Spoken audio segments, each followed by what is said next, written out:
Vous savez que notre pays fait frontière avec les pays du Sahel, Mali et Burkina, où il y a, ce n'est plus une menace dans ces pays, mais c'est une installation même de terroristes dans ces pays. Donc, du coup, nous, notre pays est sous menace. Parce que si ils arrivent donc à maîtriser ces pays, ils vont arriver vers nous. Parce que l'objectif pour ces terroristes, c'est d'occuper un espace suffisant. Donc, c'est pas pour s'arrêter là. Donc, donc, nous, notre pays a donc pris suffisamment de mesures, a vu l'ampleur de la chose, parce que ce qui nous est arrivé à Bassam, la première attaque, et puis après à Kafalo,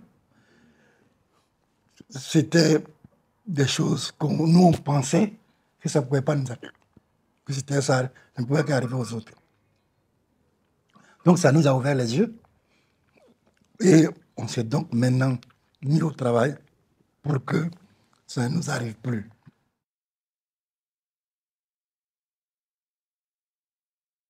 Bon, ce que nous savons, vous savez que je suis président de la commission sécurité et défense de l'Assemblée. Et notre rôle, c'est de, comment on appelle, contrôler l'action gouvernementale, dans ce sens. Et vous savez bien que nos États, dans le système sécuritaire de nos armées, est plus fermé que certains pays anglo-saxons. Donc, nous, en tant que commission, nous sommes obligés de nous contenter de chercher et de réunir par rapport à un certain nombre de séminaires locaux en formation pour avoir suffisamment d'informations. Donc, la partie essentielle, c'est effectivement la coordination des informations. Et là, avec ce qui se passe, que vous savez, avec les pays de l'AES, il y a une rupture officielle. Il y a une rupture officielle au niveau des échanges.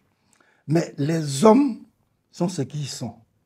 Vous savez, nous sommes tous des jeunes et nos pays, plus ou moins, les officiers ont étudié ensemble ou dans nos États ou dans d'autres États, choses.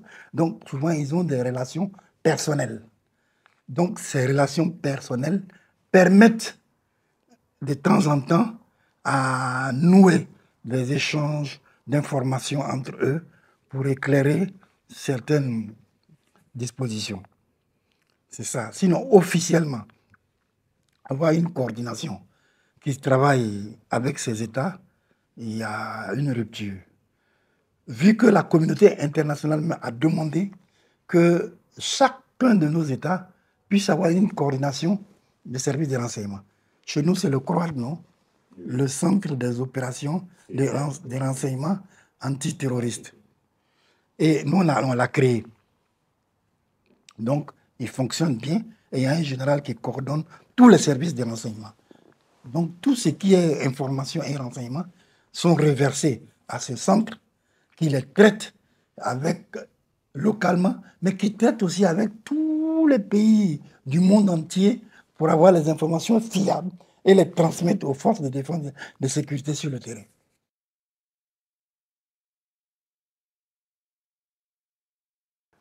La technologie.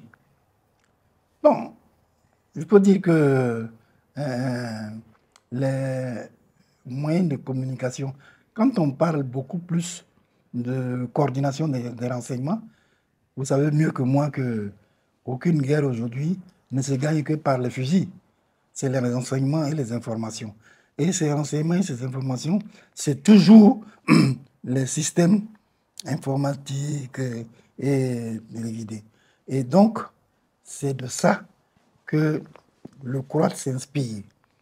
Donc, ceux qui s'occupent de ces informations vont au-delà Donc, en utilisant l'intelligence artificielle par rapport à certaines informations, en utilisant les réseaux de communication, où aujourd'hui, ils ont des systèmes internationaux pour faire la synthèse et pour synthétiser certaines informations.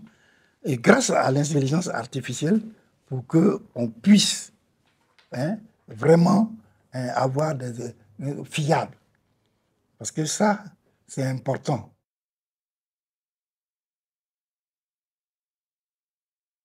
Ouais, c'est un réseau qui a été créé il y a à peu près 8 ans et qui regroupe aujourd'hui presque une trentaine de pays qui sont les présidents, les membres des commissions sécurité défense d'Afrique. On appelle ça REPAM CDS.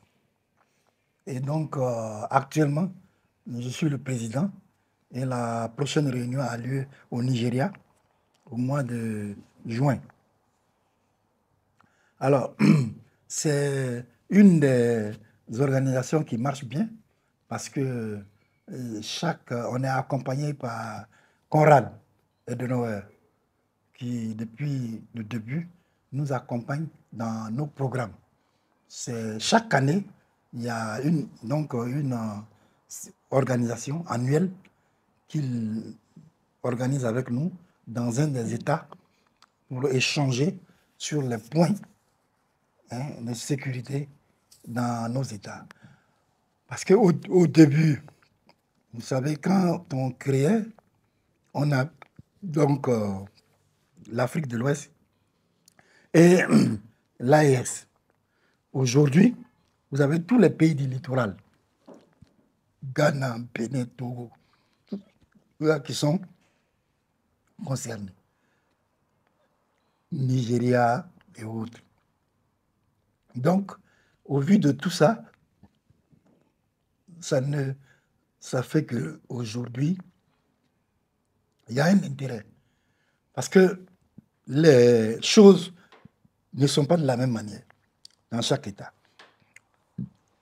Quand vous allez à l'Est, par exemple à RDC, ce n'est pas le même type de terrorisme qu'au niveau de l'AES.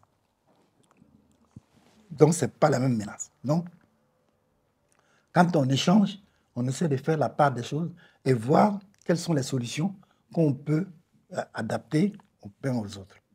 Quand vous allez dans les pays de l'Est, Somalie et autres, la dernière fois nous étions à Nairobi, ce n'est pas la même chose. C'est vrai qu'il y a eux, mais ce n'est pas la même chose que chez nous. Bon, donc vous voyez, mais les expériences, quand on se rencontre, nous permettent d'échanger et de voir qu'est-ce qu'on peut faire dans chaque pays qu'on n'a pas fait pour améliorer les choses.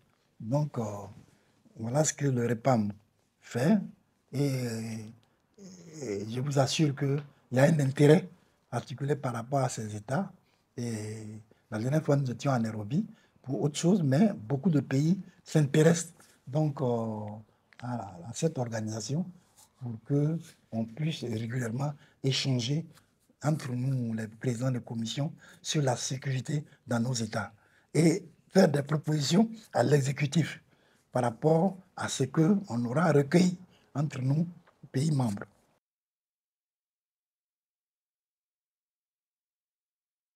La contribution de la commission sécurité et défense a été très importante parce que nous représentons la population. Et donc, notre contribution vient de cette population pour dire voilà ce qu'il faut, voilà ce qu'il faut. Parce que vous prenez par exemple les relations entre les forces de défense et de sécurité et les populations. Donc, il n'y a pas meilleur renseignement que la bonne collaboration sur le terrain. Et donc, notre rôle aussi a été d'aller sur le terrain et de parler avec les forces de défense et de sécurité pour ne pas qu'elles effraient donc les populations et de dire aux populations de ne pas avoir peur des forces de défense et de sécurité. Il faut qu'ils collaborent ensemble, il faut qu'ils fassent des activités ensemble et qu'ils puissent échanger régulièrement d'informations.